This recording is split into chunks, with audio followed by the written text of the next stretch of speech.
coming in 2024, right? The narrative that's being built before the election is this one of Tory chaos, right? You've got a continually changing of the PM. Yeah.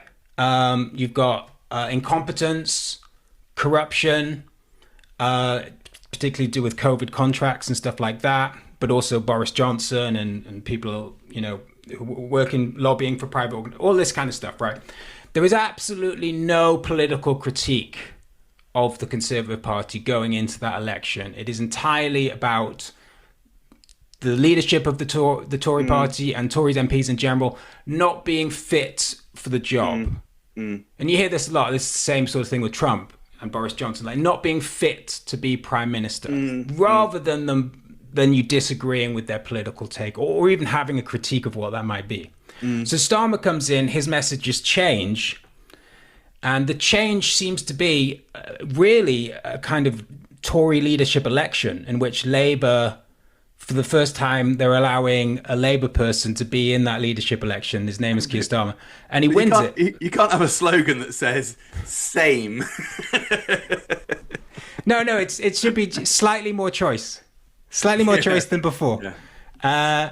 But the whole thing is that Starmer comes in on this idea of change, and obviously rhetorically, it's a revolutionary change, which is finally we're having a Labour government back after all these years of Tory party. It's going to be huge change, but really, if you look at the sort of detail of it, and the sort of specifics of even what Starmer's kind of claiming, it's the Tories are incompetent. Tories are this and that.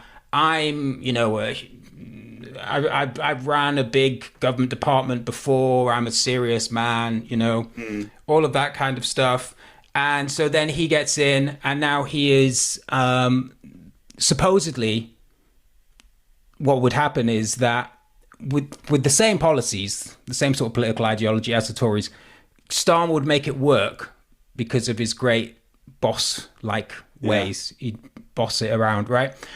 And you even saw this in the kind of Starmerite support, right? There's always a kind of blurring between, on the one hand, like Labour being able to do things that Tories can't do, like wanting to do nice things because, Tories are horrible people, and something vague about the interests that they serve.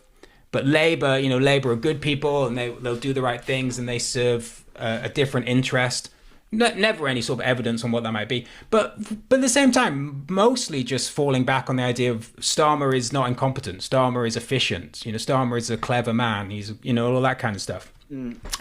Anyway, so when Starmer gets in, right, it's the same kind of policies. He's got a few small ideas that he's trying to put in to actually change the system, but all within the confines of basically what the Tory party was doing. And you've had several Tory prime ministers that have all tried slightly different approaches to basically getting growth through cutting taxes and cutting programs, state spending, and trying to encourage investment in various ways.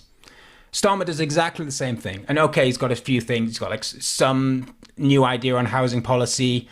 He's got another idea on migration. Instead of Rwanda, it's going to be Albania or something. It's like little things like that. And he has got quite a good one on migration. I don't know what's happened to this, which was a 1-to-1 kind of swap with France.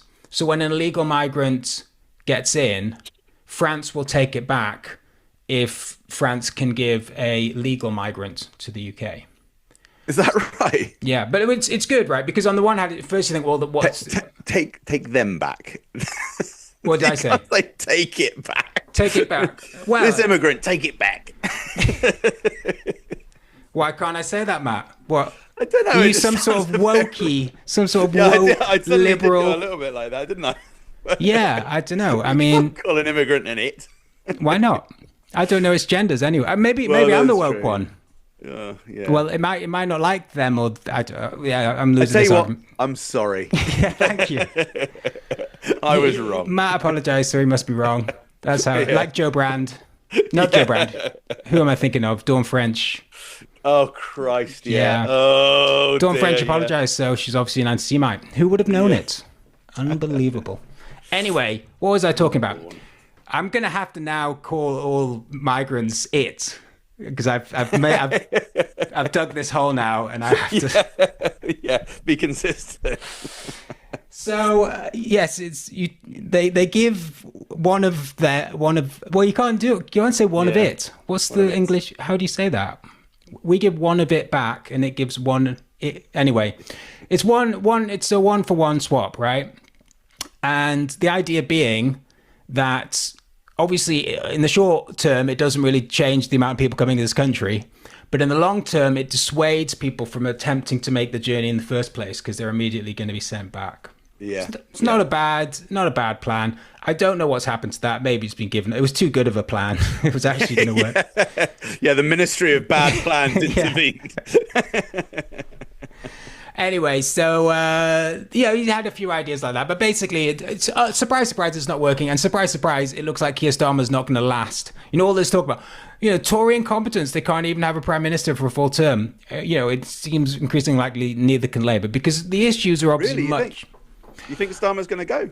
Like before Well, Starmer, he's always hanging on by the skin of his teeth. Like it looked like he was going to go whenever was it Batley and Spen by-election in sort of 2020, sometime between 2020 and now, there was an election, and I can't remember what year it was.